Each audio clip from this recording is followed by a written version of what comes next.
All right, let's have a conversation about voodoo for a second.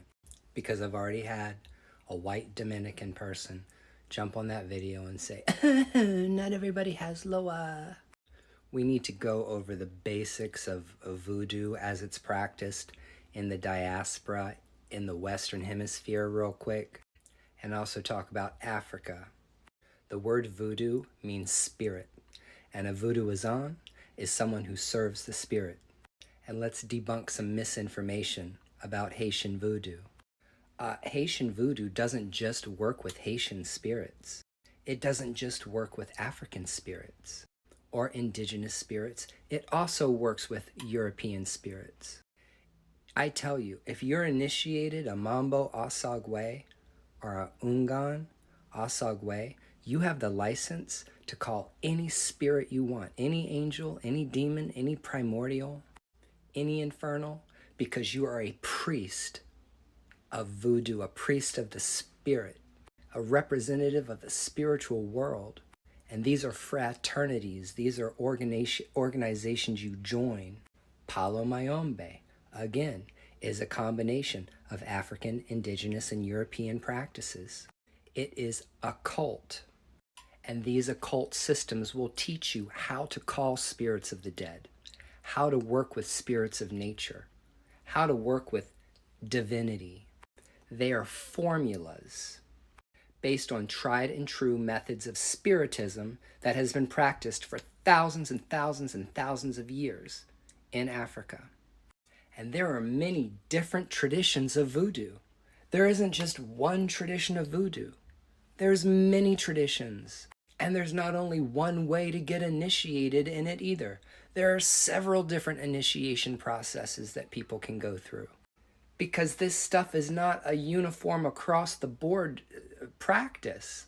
If you go to different temples in Africa, you're going to see that different temples practice things differently. They have a different protocol for calling spirits. They don't all work with the same spirits or African gods and goddesses.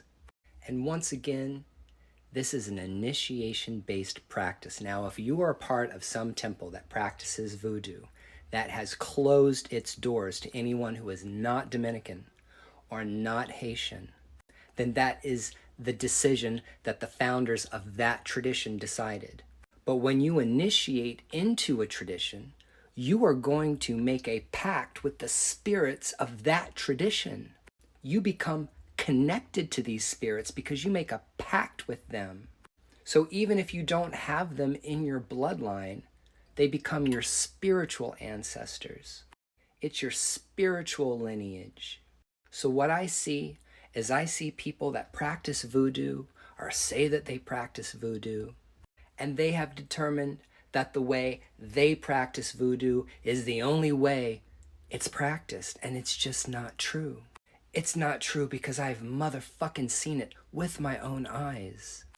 You will meet practitioners of voodoo that work with Shiva, okay, or that work with Lakshmi.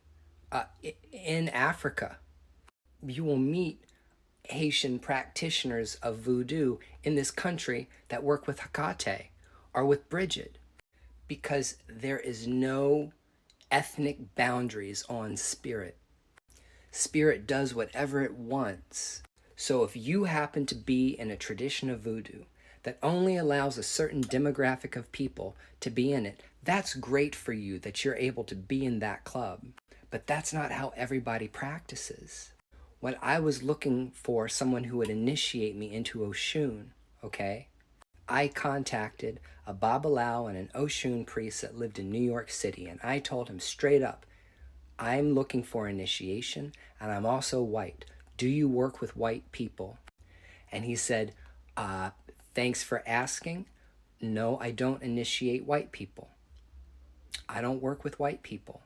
That's not who my community is. That's not who I'm servicing. But I can recommend a Babalao to you that will work with white people. And I was not offended at all. I said, thank you so much for your time. I really hope everything goes well for you and your temple is very successful. Yes, please let me know who you're going to refer me to, and I appreciate the information. So if you are somebody who's white that wants to get into any of these practices that are African derived or have something to do with indigenous or European occultism, and you meet practitioners that tell you that you can't practice it, well, that's just fine. It means they don't want you practicing with them. But that is not the only group of people that are practicing voodoo, because nobody owns voodoo, because it's spiritism. And nobody owns spiritism because nobody owns the spirit. And let me tell you, these spirits do whatever they want. They come to whoever they want. They talk to whoever they want. And spirituality is a subjective experience. I am experiencing this, not you. So who are you to tell me that Oshun didn't come to me in a dream? What the fuck is that? If Oshun came to you in a dream, you would say, oh, Oshun came to me in a dream. But if I say Oshun came to me in a dream, you're going to tell me, no, she didn't? What the shit is that?